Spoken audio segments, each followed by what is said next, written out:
La acción humana. Tratado de Economía. Por Ludwig von Mises. 226. Sexta parte. El mercado intervenido. Capítulo 31. La manipulación del dinero y del crédito. 5. La expansión crediticia. Se ha dicho que sería un error considerar la expansión crediticia exclusivamente como una forma de interferencia del gobierno en el mercado. El dinero fiduciario no fue una creación gubernamental tendente a elevar los precios y los salarios nominales, a rebajar el interés y a reducir las deudas. Fue creado por los banqueros, quienes, al ver que sus recibos por cantidades depositadas a la vista solían emplearse como sustitutos monetarios, se lanzaron a prestar a terceros una parte de los fondos que tenían en custodia, buscando con ello su propio beneficio. No creían que encerraba peligro alguno ese no mantener en sus cajas el total equivalente a los resguardos de depósitos por ellos librados. Estaban convencidos de que nunca les faltaría el numerario líquido necesario para atender sus obligaciones y poder abonar a la vista los billetes que les fueran presentados. El propio funcionamiento del mercado libre e inadulterado transformó los billetes de banco en moneda fiduciaria. La expansión crediticia fue obra de la banca, no de la autoridad pública. Pero hoy la expansión crediticia es exclusivamente obra del gobierno. La intervención que en las aventuras expansivas del gobierno tienen los bancos y banqueros privados es meramente técnica y de colaboración. El poder público, en la actualidad, regula, ordena y dirige toda la actividad bancaria. Las autoridades determinan sin apelación la cuantía y circunstancias todas de las operaciones crediticias. Mientras la banca privada, bajo el signo del mercado no intervenido, tiene rigurosamente limitada su capacidad expansiva, los gobernantes pueden provocar, y efectivamente provocan, una continua y grave expansión del crédito. Esa expansión crediticia es el arma principal con que cuentan en su lucha contra la economía de mercado. Les permite conjurar aparentemente la escasez de capital, reducir el interés y teóricamente incluso podrían llegar a suprimirlo totalmente. Sobre esta base financian con la máxima prodigalidad el gasto público, expropian a los capitalistas, alimentan euforias alcistas aparentemente inacabables y, según dicen, hacen próspero a todo el mundo. Las inexorables consecuencias de la expansión crediticia son las que la teoría del ciclo económico prevé. Ni siquiera aquellos economistas que se resisten a aceptar la teoría monetaria de las fluctuaciones cíclicas ponen en duda los insoslayables efectos de la expansión crediticia. Tienen que admitir que el movimiento alcista es consecuencia de una expansión crediticia previa, que sin esta la euforia no se mantendría, reconociendo asimismo que, en cuanto el progreso de la expansión del crédito se frene, automáticamente surge la depresión. En sus estudios sobre el ciclo económico, lo más que se atreven a afirmar es que la expansión crediticia no es la causa inicial del movimiento alcista, sino que son otros los factores que lo desencadenan. Reconocen que la expansión crediticia, requisito indispensable de la euforia alcista, no es provocada a sabiendas para rebajar el interés o para efectuar inversiones de momento improcedentes, dada la insuficiencia del capital disponible. El fenómeno, vienen a decir, se origina si en la coyuntura concurren determinados factores de un modo milagroso, sin intervención de las autoridades. Es evidente que tales economistas incurren en manifiesta contradicción cuando se oponen a cualquier medida tendente a conjurar la crisis evitando la expansión crediticia.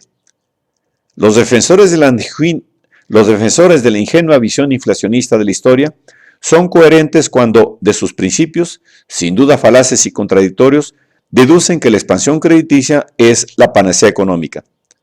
En cambio, los teóricos que reconocen que sin la expansión crediticia la euforia alcista sería imposible, contradicen sus propias teorías cuando combaten las medidas tendentes a contener dicha expansión. Tanto los portavoces gubernamentales como los representantes de los poderosos grupos de presión, al igual que los defensores de la economía no ortodoxa, que hoy por doquier se enseña, todos ellos proclaman que para evitar la crisis, a nadie grata, es preciso no provocar booms alcistas. No saben cómo replicar a los estudiosos que propugnan medidas que de verdad impiden ab initio la expansión crediticia. Y, sin embargo, se niegan tenazmente a escuchar cualquier sugerencia en tal sentido. Formulan apasionadas censuras contra quienes se oponen a la expansión crediticia, acusándoles de querer perpetuar la depresión.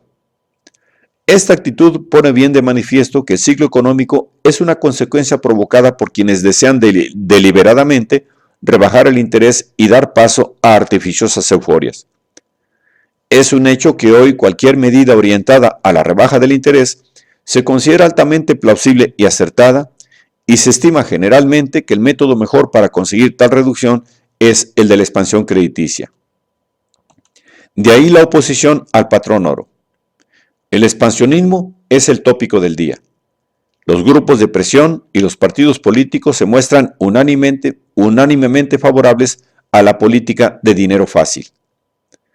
Mediante la expansión crediticia, lo que se busca es perjudicar a unos en beneficio de otros.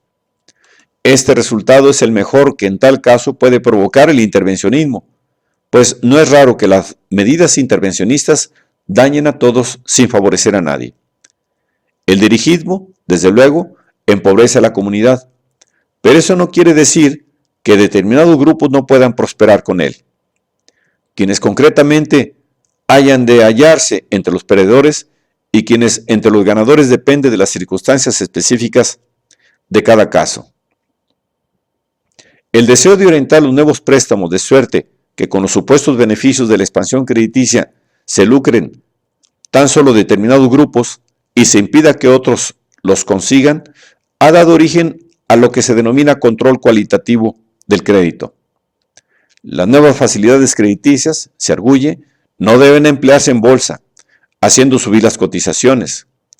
Tales créditos deben, por el contrario, ir a nutrir las legítimas actividades mercantiles, las industrias manufactureras, la minería, el comercio sano y sobre todo la agricultura.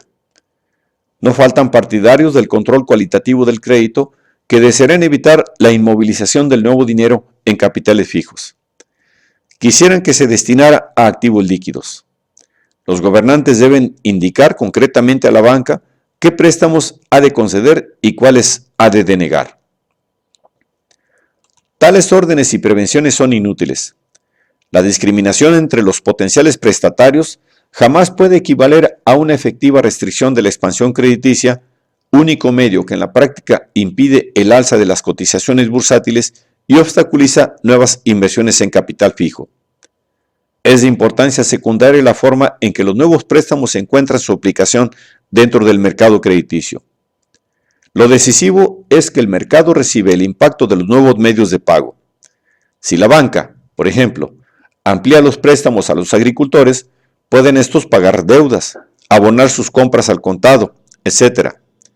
Si la industria recibe fondos frescos para destinarlos a capital circulante, se encuentra automáticamente en situación de aplicar a distintos cometidos las sumas antes destinadas a aquella finalidad.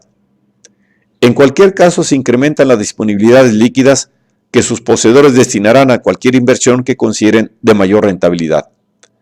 Pronto tales medios de pago aparecerán en bolsa o se materializarán en activos inmovilizados. Es totalmente absurdo suponer que pueda hacerse expansión crediticia sin provocar al mismo tiempo euforias bursátiles o incrementos de los activos inmovilizados. El curso característico de los acontecimientos bajo la expansión crediticia estaba hasta hace pocas décadas determinado por dos hechos: que la expansión se producía bajo el patrón oro y que no existía sobre el particular acción concertada entre los distintos países y sus respectivos bancos centrales. El primero de estos hechos obligaba al poder público a mantener la convertibilidad de la divisa nacional a una cierta paridad fija. El segundo daba lugar a que nunca fuera cuantitativamente uniforme la expansión crediticia de los distintos países. Unos hacían más inflación que otros, lo que de inmediato se traducía en grave amenaza para sus reservas de oro y divisas que escapaban al extranjero. Los bancos, por ello, se veían obligados a imponer una drástica política restrictiva en la concesión de créditos. Se desataba de tal suerte la desconfianza y comenzaba la depresión. El pánico pronto saltaba a las fronteras. Cundía la alarma entre los hombres de negocios de los demás países, quienes incrementaban su petición de créditos en el deseo de mejorar su liquidez para poder hacer frente a cualquier contingencia.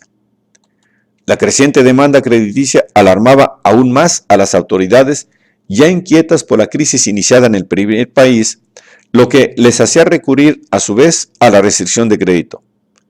En pocos días o semanas, la crisis era de alcance mundial. La política de devaluación ha venido en cierta medida a alterar esta típica secuencia de acontecimientos. El gobierno, al verse amenazado por el drenaje exterior, en vez de restringir créditos o elevar el tipo de descuento, devalúa. Pero la medida no resuelve el problema. Si no inquieta al gobernante el alza de las divisas extranjeras, durante algún tiempo podrá continuar su política de expansión crediticia. Pero un día la euforia se interrumpirá y se hundirá el sistema monetario. Por eso, si las autoridades no desean verse forzadas a devaluar a un ritmo cada vez más acelerado, tienen que evitar que su expansión crediticia supere la que practican aquellos países con quienes desean mantener equilibrado el cambio exterior. Muchos economistas piensan que hoy como ayer, cuantas veces los poderes públicos desencadenen la expansión crediticia, se sucederán en regular alternativa los periodos de euforia y de depresión. Estiman que en el futuro la expansión habrá siempre de provocar efectos similares a los que registró Gran Bretaña desde el siglo XVIII y Europa Central y Occidental y América del Norte desde mediados del XIX. Pero es posible que las circunstancias hayan cambiado. La teoría del ciclo económico es actualmente tan conocida, incluso fuera del ámbito especializado, que aquel cándido optimismo que animaba al empresario durante los periodos de euforia ha dado paso a un desconfiado escepticismo. No sería, pues, extraño que en el futuro variara la reacción del mundo empresarial ante la expansión crediticia. Posiblemente se hayan ya percatado los hombres de negocios de que la expansión tiene siempre el mismo final y, consecuentemente, es posible que renuncien a ampliar sus operaciones durante las épocas de dinero fácil. Hay síntomas que parecen anunciar el cambio, pero sería prematuro deducir conclusiones definitivas.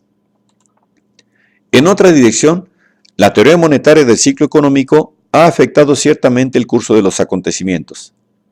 Nadie que hoy desempeñe un cargo dependiente de la administración, ya sea en los organismos fiscales, en los bancos de emisión o en las neo-ortodoxas cátedras universitarias, se avendrá a admitirlo, pero la opinión ya no duda de la certidumbre de las dos conclusiones básicas de la teoría, a saber, que la causa originaria de la depresión es el previo auge y que este es, a su vez, consecuencia de la anterior expansión crediticia. Por eso, en la actualidad se generaliza la alarma tan pronto como aparecen los primeros síntomas, incluso las autoridades comienzan enseguida a hablar de la conveniencia de impedir nuevas subidas de precios y de reducir los márgenes de beneficio, imponiendo una restricción efectiva del crédito. Se yugula así rápidamente la euforia y comienza la recesión. Tal es la razón por la que en la última década los ciclos económicos se han hecho mucho más cortos. En este periodo hemos tenido auges y depresiones, pero sus respectivas fases han sido de escasa duración, sucediéndose las unas a las otras con mayor frecuencia. Nos hallamos ya muy lejos del ciclo clásico de los 10 años y medio que Jevons relacionara con la variabilidad cíclica de las cosechas. Y lo más interesante es que, como el auge concluye antes, hay menos malas inversiones y, en consecuencia, la subsiguiente depresión es también de gravedad menor. El mito de las medidas anticíclicas. Afirman las teorías no ortodoxas de socialistas e intervencionistas que las crisis económicas son fruto inevitable de la propia organización capitalista y que las provoca el vicioso funcionamiento de la economía de mercado. Para los socialistas, solo la sustitución del capitalismo por el socialismo permitirá eliminar las crisis cíclicas. Los dirigistas, en cambio, creen que se puede evitar si el gobierno interviene oportuna y convenientemente. La autoridad pública, piensan, puede imponer lo que hoy suele denominarse estabilidad económica. Nada cabría objetar a tales dirigistas si, para evitar las depresiones, lo que pidieran a los poderes públicos fuera la supresión de la expansión crediticia. Pero el intervencionista rechaza de antemano semejante solución. Aspira a intensificar la expansión, pretendiendo conjurar la crisis mediante las que él denomina medidas anticíclicas. En el contexto de estos planes, el gobierno aparece como una deidad situada fuera de la órbita de los negocios humanos, por completo independiente de los mortales, con poder para influir sobre la vida y las aspiraciones de estos. Imaginan que el gobierno dispone de fondos propios, ilimitados, que ni proceden de los gobernados ni nada tienen que ver con ellos. Se supone que tales riquezas las autoridades pueden destinarlas libremente a lo que estimen más conveniente. Corresponde, en todo caso, a los expertos dictaminar cuáles son las inversiones a que dichas sumas deben dedicarse. Las dos medidas anticíclicas más importantes en la actualidad son las obras públicas y la inversión de grandes sumas en empresas estatales. Pero estas fórmulas no son tan originales como sus partidarios suponen. Cuando antiguamente venía la depresión, la opinión pública reclamaba la iniciación de ambiciosos proyectos que creara puestos de trabajo y contuviera la caída de los precios. La proposición, a primera vista, parece plausible, pero el verdadero problema estriba en cómo financiar tales obras. Si el gobierno incrementa los impuestos o lanza empréstitos, en nada aumenta lo que los keynesianos denominaban gasto conjunto total, pues reduce la capacidad de consumo y de inversión de los particulares en igual medida que incrementa la propia. Si en cambio recurre a la inflación, en vez de mejorar, empeora las cosas. Quizá consiga así el gobernante diferir por algún tiempo el estallido de la crisis. Pero cuando llegue el inevitable final, la depresión será tanto más violenta cuanto más tiempo el gobierno haya venido aplazándola. La verdad es que los expertos del dirigismo no acaban de percatarse del problema subyacente. Lo fundamental para ellos es tener bien preparados los planes de inversión pública y articulados los grandes proyectos que habrán de ponerse en marcha al primer signo de peligro. Tal es, dicen, el método más acertado, cuya adopción recomendamos a todos los países. Pero el problema no consiste en elaborar proyectos, sino en hallar los medios necesarios para su ejecución. Los dirigistas piensan que esto se podría obtener fácilmente frenando las inversiones públicas durante la euforia y lanzando al mercado, al sobrevenir las crisis, los fondos así retenidos. No está mal, ciertamente, restringir el gasto del gobierno, pero con ello no se proporciona al erario los recursos que más tarde necesitará para efectuar las deseadas inversiones. La persona individual puede proceder así. Puede crear reservas cuando tiene mayores ingresos y disponer de los ahorros en el momento en que sus ganancias disminuyen. Pero la cosa es distinta cuando se trata de una nación o del conjunto de todas las naciones. Puede el Tesoro Público retener una parte de los abundantes recursos fiscales resultantes de la euforia alcista. En tanto tales cantidades queden detraídas de la circulación, lo que en realidad se está practicando es una política deflacionaria y anticíclica, que bien puede frenar la euforia generada precisamente por los nuevos medios de pago puestos en circulación. Ahora bien, si tales recursos son de nuevo lanzados al mercado, se modificará con ello la relación monetaria y se reducirá el poder adquisitivo del dinero. En ningún caso pueden dichos fondos generar los factores de producción exigidos por las proyectadas obras públicas. Los intervencionistas coinciden en el error básico de ignorar que el capital disponible es siempre escaso. La crisis, en su opinión, aparece porque de pronto se apodera de la gente una misteriosa aversión tanto a invertir como a consumir. Cuando lo que de verdad interesa es incrementar la producción y restringir el consumo, con miras a aumentar así el capital disponible, los intervencionistas quisieran ampliar al mismo tiempo el consumo y la inversión. Preconizan que el poder público acometa empresas que precisamente no son rentables porque factores de producción deben sustraerse a otras producciones que permiten atender necesidades que los consumidores consideran más urgentes que las que cubrirá la acción del gobierno. No comprenden que las grandes obras públicas que recomiendan no sirven realmente sino para empeorar las cosas, ya que vienen a incrementar la escasez de capital. Se podría también teóricamente imaginar una utilización distinta de esas reservas acumuladas durante el periodo de la euforia alcista. el erario podría destinar tales fondos a la adquisición de todos aquellos factores de producción y artículos de consumo que más tarde, al sobrevenir la depresión, habrá de invertir en las obras públicas proyectadas y en atender las necesidades de quienes en ellas trabajan. Pero si las autoridades procediesen así, impulsarían notablemente la euforia alcista, acelerarían el estallido de la crisis y la agravarían. Con tanta palabrería acerca de las medidas anticíclicas, no se pretende más que confundir a la opinión pública e impedir que la gente comprenda la verdadera causa que provoca las fluctuaciones cíclicas. Todos los gobiernos se han entregado con entusiasmo a una política de intereses bajos, de expansión crediticia, de inflación, en fin. Y luego, cuando afloran las inevitables consecuencias de tales manipulaciones, quienes están en el poder no saben sino provocar nuevas y mayores inflaciones.